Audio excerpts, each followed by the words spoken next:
372 বছৰীয়া ঐতিহাসিক পৰম্পৰাৰ মাজুলীৰ ঐতিহ্যমণ্ডিত আউনীআটী সত্ৰত অনুষ্ঠিত হৈছে পাল নাম।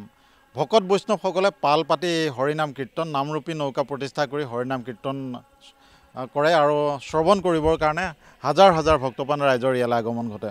ৰাজ্যৰ বিভিন্ন প্ৰান্তৰ ভক্তপ্ৰাণ ৰাইজেৰে আচলতে উদুলি মুদুলি হৈ পৰা নদীদ্বীপ মাজুলীৰ ঐতিহ্যমণ্ডিত আউনীআটী সত্ৰৰ আমি নামঘৰৰ ভিতৰ ভাগৰ পৰিৱেশ দেখুৱাম। এয়া হৈছে পাল নামৰ এক সুন্দৰ পৰিৱেশ। সত্ৰৰ ঐতিহ্যমণ্ডিত আউনীআটী সত্ৰৰ ভকতসকলে এইদৰে পাল পাতি অনুষ্ঠিত কৰা পাল নামৰ অপূৰ্ব সুন্দৰ এক পৰিৱেশ। ঐতিহ্যমণ্ডিত আউনীআটী সত্ৰৰ পালনাম ইতিমধ্যে আৰম্ভ হৈছে। ভক্তপ্ৰাণ ৰাইজৰ আগমন ঘটিছে। কি ক'ব এই ঐতিহাসিক ক্ষণত পাল নামৰ যি ঐতিহ্য বা যি পৰম্পৰা কি ক'ব?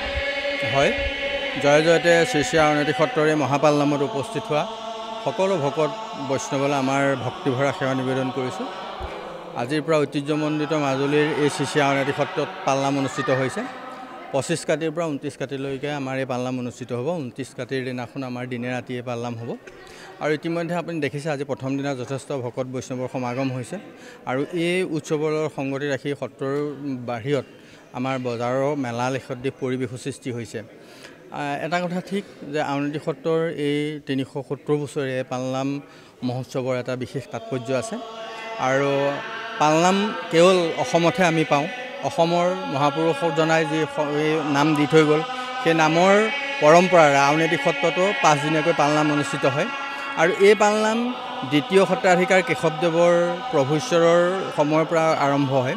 যেতিয়া কেশৱদেৱ প্ৰভু ঈশ্বৰৰ শদিয়াৰ হাবিত আহোম ৰজাই নিৰ্বাসন দিছিল, সেই প্ৰভুগৰাকীৰো সশৰীৰে এই সত্ৰত উপস্থিত হোৱাৰ কামনা কৰি ভকতসকলে পালনাম অনুষ্ঠিত কৰিছিল। মাহেকজোৰা বছৰজোৰা পালনাম অনুষ্ঠিত কৰিছিল।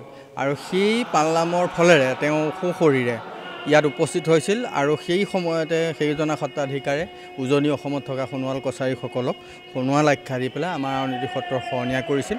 আৰু তেখেতৰ সেই যিটো প্ৰয়োভৰ আৰু যিটো প্ৰচাৰ, সেই প্ৰচাৰত আহোম ৰজাই পুনৰ তেখেতক সত্ৰত অধিষ্ঠিত কৰালে। আৰু তেতিয়াই পৰাই এই সত্ৰত পালনাম অনুষ্ঠিত হৈ আহিছে। খুব সুন্দৰ। আৰু পালনামৰ এই যি ঐতিহ্য, যি তাৎপৰ্য,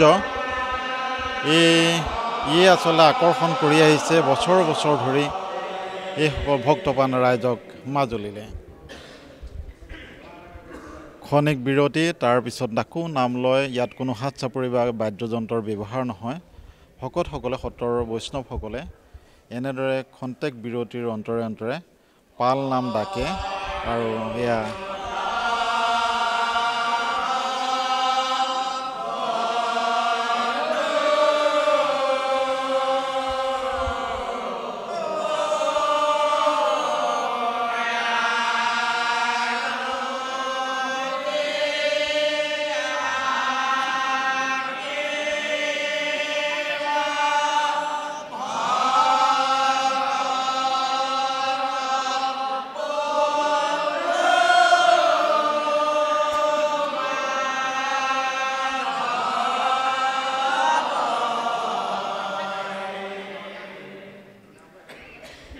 এনেদৰে মাজুলীৰ ঐতিহ্যমণ্ডিত আউনীআটী সত্ৰত অনুষ্ঠিত হৈছে মহাপালনাম। আৰু এই পালনামে মাজুলীৰ আকাশ বতাহ মুখৰিত কৰি তুলিছে। সৰ্বমংগলৰ বাবেই ভক্তপ্ৰাণ ৰাইজে এইদৰে পাল পাতি অনুষ্ঠিত কৰা পালনামত জনতাৰ সোঁত পৰিলক্ষিত হৈছে।